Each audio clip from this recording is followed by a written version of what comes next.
Shalom, WJC family. It is nice to be back with you to share some words of Torah in anticipation of Shabbat coming this weekend after a summer of some wonderful lay divrei Torah.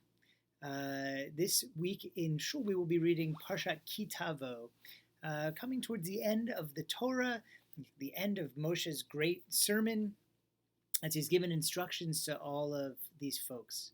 And in chapter 27, verse 1, Moshe says to the people, Moshe and the elders of Israel, say, Shamor et kol ha-mitzvah asher anochi metzaveh etchem hayom. Keep all of the instructions that I enjoin upon you this day. Right? Do everything I tell you to do. Seems like a tall order, right? To keep all of the mitzvot. There's a lot of mitzvot. 613. In fact, people will at times come to me and say, well, Rabbi, I don't keep kosher, but I come to shul. Or I don't come to shul, but I give tzedakah. And of course, that's fine. I don't judge. But it does seem to go against this command at the end of Moshe's speech. They have to do all of the mitzvot, at least all the ones that are within your power. And when you think about it, it makes some sense, right? If you got pulled over by a police officer and said, oh, officer, I pay all my taxes, but I don't keep by the speed limit, I think you'd get a ticket. I'm pretty sure you'd still get a ticket. But of course, the civil law under which we live and the Torah are two different things. So why is it exactly that Moshe says we have to do all the mitzvot? Why isn't it the way I teach it?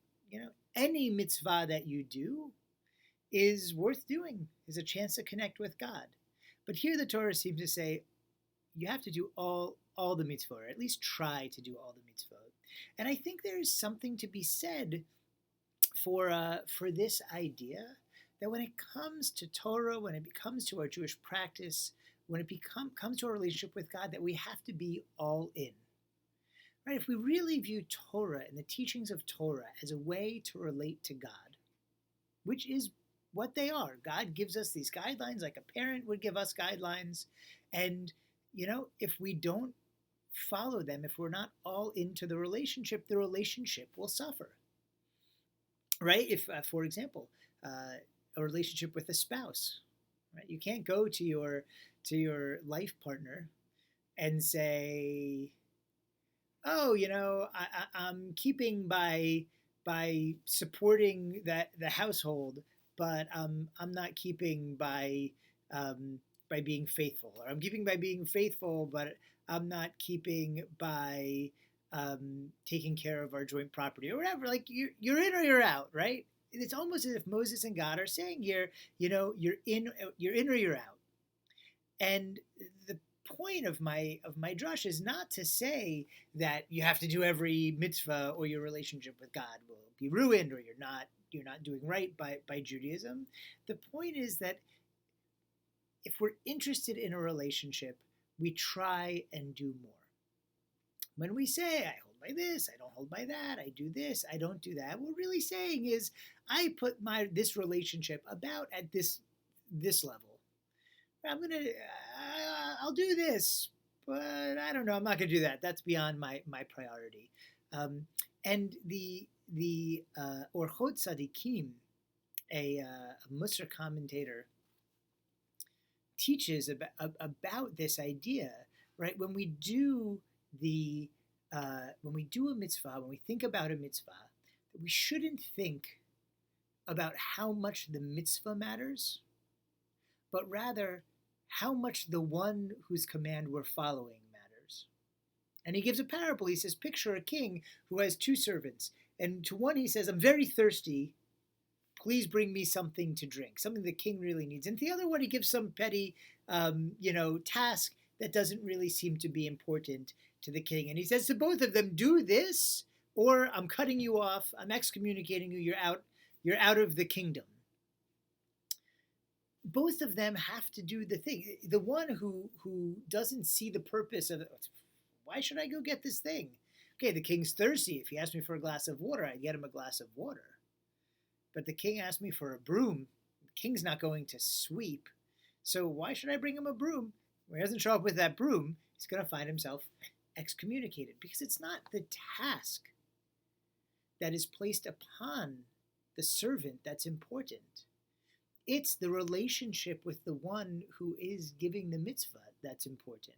If you love the king, you'll do whatever the king asks.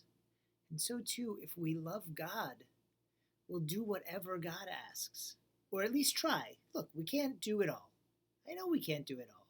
But our temptation to say, well, this mitzvah makes sense to me and therefore I'll do it, or this one doesn't make sense and therefore I won't do it, or this seems like a light mitzvah and this seems like a more important mitzvah and therefore I'll do the more important one but not the light one, that is putting our focus on the wrong place.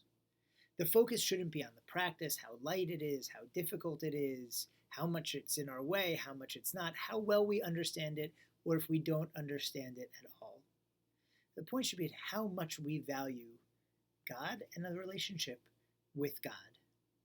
And that's why the Orchot Tzadikim points out that it says in Pirkei Avot in chapter 2, we should pay attention to a light mitzvah just as much as a strict mitzvah. And it also says that mitzvah goreret mitzvah, one good deed draws in another good deed, and aveira goreret aveira, when we commit one sin or neglect, let's say in this case, neglect a mitzvah, it leads to neglecting more mitzvot. That those very famous phrases from Pirkei Avot really are not so much about the mitzvot. And when we focus in on the mitzvot, says Orchot Tzadikim, and I think there's a very keen insight here, we're missing what's really important, which is the relationship that's behind those mitzvot.